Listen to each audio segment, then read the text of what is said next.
Hello Chhattisgarh, कैसे हो? तो आपने आधा सूत्र का सेट ए और सेट बी आपने देख लिया होगा, तभी आप सेट सी में आए हो।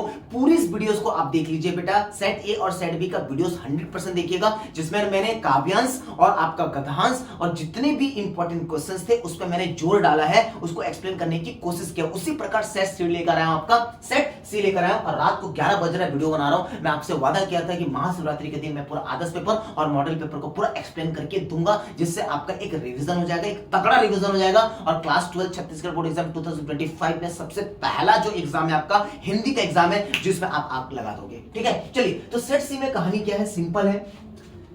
सेट सी में भी आप सबसे पहले क्या देखते हो, खंड ख में अपठित गद्यांश देखते हो। किस प्रकार का अपठित गद्यांश होता है? इस प्रकार का देखिए, आपका किसी मनुष्य में जन साधना से विशेष गुण और शक्ति का विकास देख सकते हैं। संबंध में जो एक स्थायी आनंद पद्धति हृदय में स्थापित हो जाती है, उसे श्रद्धा कहते हैं। तो इस टाइप का जो आप अपठित गद्यांश देखते हो, उसको पढ़ने के बाद आप जब किसी क्वेश्चन को पढ़ते हो तो क्वेश्चन से पढ़ने से पहले आप अपठित गद्यांश को 1 से 2 बार पढ़िए और उसको समझने की कोशिश करिए। सबसे पहला पॉइंट है, किसी भी गद्यांश को सही बनाने का सही तरीका क्या है, उसको अच्छे से पढ़िए। पढ़ने के बाद उसको समझिए, क्वेश्चंस को समझिए और अपनी भाषाओं में इसको पढ़ने के बाद जो समझ आता है, अपनी भाषाओं में आंसर देने की कोशिश करिए। जब जितना अच्छा से पढ़ोगे और जितना ज्यादा आप कवि के करीब आओगे, कनेक्ट करोगे, उतना ज्यादा आपका भाव, आपका विचार कॉपी में दिखेगा। सिर्फ पेपर में लिखने के लिए आपको काम नहीं करना है, हिंदी को एकदम दिल से पढ़िए दोस्त। ठीक है, तो चलिए, इस प्रकार के आप गद्यांश को पढ़कर आप क्वेश्चंस को सॉल्व कर सकते हैं। जैसे इसमें लिखा है, श्रद्धा किसे कहते हैं? श्रद्धा किसे कहते हैं भाई? श्रद्धा किसे कहते हैं? किसी मनुष्य में जन साधना से विशेष गुण और शक्ति का विकास देख सके, देखिए, और संबंध में जो एक स्थायी आनंद पद्धति हृदय में स्थापित हो जाती है, उसे श्रद्धा कहते हैं। ठीक है, तो इस टाइप के आप इसमें पढ़ सकते हो गद्यांश को। ठीक है, अब भाई बात करते हैं किसमें, काव्यांश। काव्यांश तो भाई मेरा फेवरेट हो गया है। ये जो काव्यांश है तो कवि की बात आएगी। किसकी बात आएगी? मतलब कविता की बात आती है यहाँ पर। ठीक है, चलिए, तो कविता आएगा तो कवि आएगा। ठीक है, तो भाई किस प्रकार का काव्यांश है यहाँ पर सेट सी में देखते हैं। एक दिन फूलों ने भी कहा था पत्तियों ने क्या किया। अच्छा, एक दिन फूलों ने कहा था पत्तियों ने क्या किया। संख्या के बल पर बस डालों को छा लिया, डालों के बल पर ही चल चपल रही है, हवाओं के बल पर ही मचल रही है। लेकिन हम अपने से खुले खिले फूले हैं, रंग लिए, रस लिए, पराग लिए, हमारी यश गंध दूर दूर तक फैली है। भ्रमरों के आकर हमारे गुण गाए हैं, हम पर बुराए हैं, सबके सुन पाई है, जड़ मुस्काई है।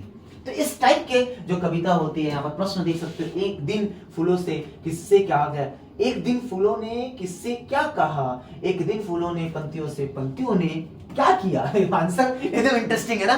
तो इस टाइप के जो काव्यांश होते हैं और इस टाइप के जो अपठित गद्यांश होता है, मेरा आदर्श उत्तर पढ़ाने का मकसद बस ये है, उसमें जो क्वेश्चंस है, उसमें जो काव्यांश है, उसमें जो पदांश है, उसमें जो गद्यांश है, उसमें जो फीचर है, उसमें जो आलेख है, उसमें जो निबंध है, उसको किसने फोकस करना है और कौन सा टॉपिक पे फोकस करना है, ये बताना मेरा मकसद है और आपका रिविजन कराना मेरा मकसद है। आप अगर पढ़ चुके हो तो वीडियोस को बस एक बार देख लो। ठीक है, चलिए।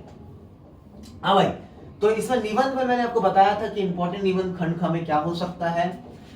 मन के हारे हार है, मन के जीते जीत। एक मूवी आया है छावा, ठीक है, मैं प्रमोशन नहीं कर रहा हूं। छावा मैंने ये कविता बोला है, मन के हारे हार है, मन के जीते जीत। तो ये बोला गया, तो हो सकता है कि छत्रपति शिवाजी का भी बर्थ भी आया था, तो दिवस भी आया था, तो हो सकता है कि ये एक बहुत बड़ा रोल हो सकता है। ठीक है, और बाकी तो आपको पता है कि ये इंपॉर्टेंट है। वन है तो हम हैं, वन रहेंगे हम रहेंगे, वन नहीं रहेंगे तो बहुत ही जिंदगी में गम ही कम रहेंगे। तो इस टाइप के जो टॉपिक्स होते हैं वो बहुत काफी इंटरेस्टिंग होता है। आप एक बार इसको पढ़ेंगे तो मेरे हिसाब से ये 2 टॉपिक को आप सेट सी में फोकस कर सकते हो। बाकी मैं निबंध दे चुका हूँ, निबंध पढ़ा भी चुका हूँ और इंपॉर्टेंट दे भी चुका हूँ। अगर आप अभी तक आपको नहीं मिला, आपको प्लेलिस्ट में जाना है, वीडियोस को एकदम लाइन बाय लाइन देखना है, बाकी आपका काम हो जाएगा। चलिए, आगे बढ़ते हैं। पत्र देखते हैं दोस्त। पत्र में मेरे को लगता है क्या पत्र है, पत्र क्या है, पत्र क्या है, पत्र पत्र पत्र पत्र पत्र पत्र पत्र पत्र पत्र कहाँ गया? ओहो, पत्र कहाँ गया दोस्तों, पत्र कहाँ गया, पत्र कहाँ गया, पत्र कहाँ गया, देखेंगे। चलिए, ये पत्र आपको इंपॉर्टेंट है, ये पत्र आपको देखना है प्लास्टिक थैलियों के प्रयोग में, ये इंपॉर्टेंट है। मैंने इस पत्र को समझाया है अच्छे से, इसको आप प्लेलिस्ट में जाकर देख सकते हो, अच्छे से मैंने इसको एक्सप्लेन किया। मेरा मकसद है क्वेश्चन आंसर पे फोकस करना थोड़ा सा। चलिए दोस्तों, चलिए तो भाई यहां से अपन टारगेट करते हैं कि कैसे हम क्वेश्चन पढ़ते हैं, ये भी इंपॉर्टेंट है, इंपॉर्टेंट है दोस्तों। क्या है क्वेश्चन, क्या है, संचार के मूल तत्व कौन कौन से हैं? संचार के मूल तत्व कौन कौन से हैं? संचारक, स्रोत, संदेश, संचारक, संदेश, संदेश या कुटवाचक, ठीक है, ऐसे पढ़ सकते हो। संदेश देने के बारे में सोचने वाला, एनकोडिंग भाषाबद्ध करने वाला, और डिकोडिंग।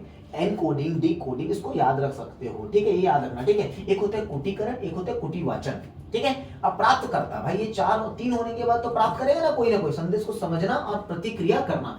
देखो संदेश देने के बारे में सोचने वाला एक होता है सबसे पहले संचारक, सोर्स बोलते हैं जिसको, ठीक है, जहां से आता सोर्स, ठीक है। उसके बाद होता है आपका कुटीकरण, उसके बाद कुटीवाचक, एक होता है आपका एनकोडिंग, एक होता है डिकोडिंग, ये याद रखना, ठीक है। डिकोडिंग और एक एनकोडिंग। एनकोडिंग को क्या बोलते हैं? कुटीकरण, ठीक है। डिकोडिंग को क्या बोलते हैं? कुटीवाचन, ठीक है। एक बार उसको देख लेना। प्राप्त करता मतलब संदेश को, जो संदेश को भेजने वाला, जो सोच रहा सोर्स वहां जहां से आया। प्राप्त करता मतलब प्राप्त करने वाला, मैं पढ़ा रहा हूं, आप प्राप्त कर रहे हो, आप समझ रहे हो, ठीक है। तो संदेश को समझना और प्रतिक्रिया करना, उसको अपन क्या बोलते हैं, तो याद कर सकते हो, इंपॉर्टेंट है। डिकोडिंग किसे कहते हैं ये मैंने आपको बताया है, नहीं है। डिकोडिंग किसे कहते हैं आप इसको देख सकते हो। डिकोडिंग क्या है? कुटीकरण की उल्टी प्रक्रिया कुटवाचन कहलाती है। अरे भाई एनकोडिंग का जस्ट जो उल्टा होता है उसको अपन क्या बोलते हैं? डिकोडिंग कहते हैं, ठीक है। इसके लिए आवश्यक है कि प्राप्तकर्ता भी कोड का वही अर्थ समझे जो संचारक समझता है। इंपॉर्टेंट है, इंपॉर्टेंट है। इंटरनेट की कमियां लिखिए भाई, ये तो बहुत ज्यादा इंपॉर्टेंट है,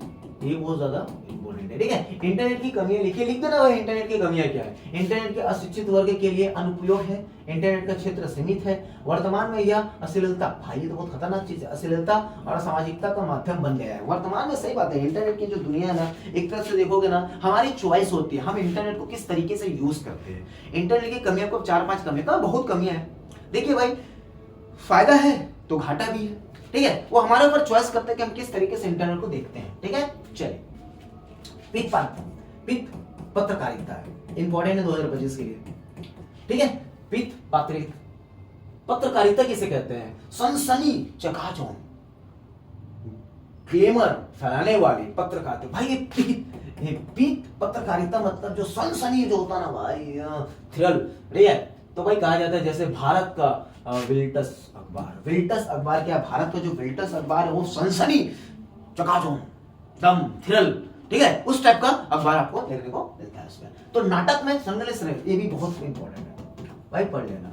मैं क्या बोल रहा हूं, इसको पढ़ाने का मेरा मकसद ये है कि बहुत इंपॉर्टेंट है। नाटक में संग्लिश रेख का क्या महत्व? कुछ नहीं है। एकांकी के क्षेत्र में 3 नाट्य आपको याद रखना, काल, स्थान और कार्य के लिए ये दिया गया है, ठीक है। काल, स्थान और कार्य के लिए दिया गया है। तो इस टाइप के क्वेश्चंस को आप करना, भाई ये भी इंपॉर्टेंट है। सरकार कब लेगी, लोग लेगी माटी की शुद्ध, भाई खेती योग्य जमीन खराब होती जा रही है, इस संदर्भ में रिपोर्ट तैयार कीजिए। भाई इसको कर लेना है यार, ठीक है, कर लेना, ठीक है, कर लेना। इंपॉर्टेंट लग रहा है दोस्त, छोड़ना नहीं है कोई चीज को, ठीक है। काव्यांश की बात है भाई, काव्यांश की बात है, तो काव्यांश को मैं पढ़कर आपको बताता हूं, उस टाइप का आप काव्यांश लिख सकते हो। कविता एक खिलना है फूलों के बहाने, कविता का खिलना भला फूल क्या जाने, बाहर भीतर इस घर उस घर, बिना मुरझाए महकने के माने फूल क्या जाने। सही बात है दोस्त, सही बात है। काव्यांश का भाव सौंदर्य अपने शब्दों में लिखिए, अपने शब्दों में काव्यांश के बारे में लिखिएगा, ये इंपॉर्टेंट लग रहा है, ये 2025 में इंपॉर्टेंट लग रहा है।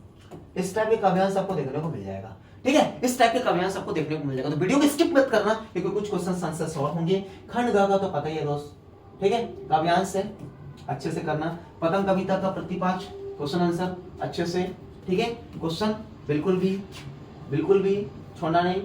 चलिए कैमरे के बंद अपाहिज, भाई भाई भाई इसको इंपॉर्टेंट लिखो, 2025 इंपॉर्टेंट है।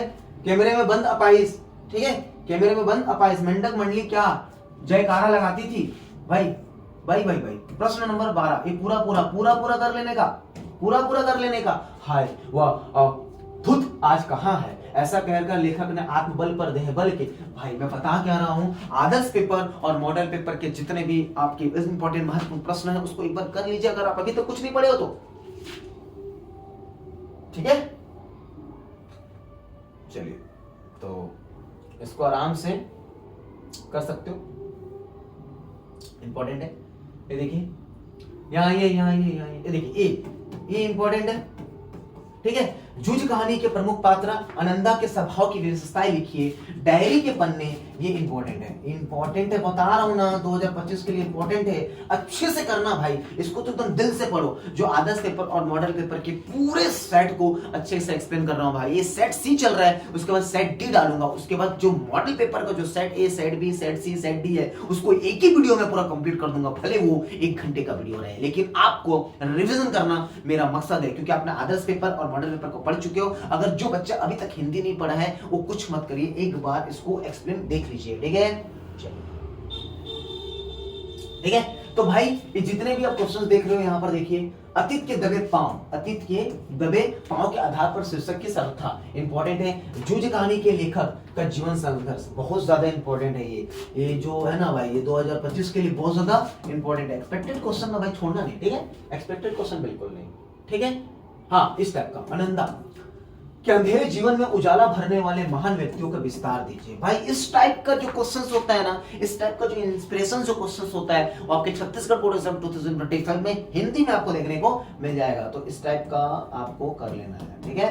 चलिए, ठीक है, तो अपन मिलते कहां है भाई, अब सेट डी में मिलते हैं। अपन कहां मिलते हैं? सेट डी में मिलते हैं, सेट डी में मिलते हैं। तो छत्तीसगढ़ बोर्ड एग्जाम 2025 के लिए मैं रेडी हूं, क्या आप रेडी हो? आपकी तैयारी कैसी चल रही है? हिंदी में क्लास 12 क्या हिंदी में छत्तीसगढ़ बोर्ड एग्जाम 2025 में क्लास 12 हिंदी का सबसे पहला एग्जाम 1 मार्च को है और हमारा टारगेट 1 मार्च है। तो इसीलिए मैं आपको पूरा आदर्श उत्तर का सेट ए, सेट बी का वीडियो अपलोड कर दिया, उसके बाद सेट सी का भी मैं अपलोड कर दिया, उसके बाद सेट डी को अपलोड कर दूंगा, उसके बाद पूरा का पूरा मॉडल पेपर एक ही वीडियो में एक्सप्लेन कर दूंगा। उसको आप आराम से आंख बंद करके, कुछ मत करिए, जब सोने जाते हो तो हेडफोन लगा लो और ध्यान से सुनो, आपको पूरा समझ आ जाएगा। पैटर्न एक बार समझ आ गया ना, किस तरीके से लिखना है, मजा आ जाएगा। काव्यांश में आप डरते हो यार, काव्यांश बहुत इजी है दोस्त, कवि को बस फील करना है, कवि की भाव को फील करना है।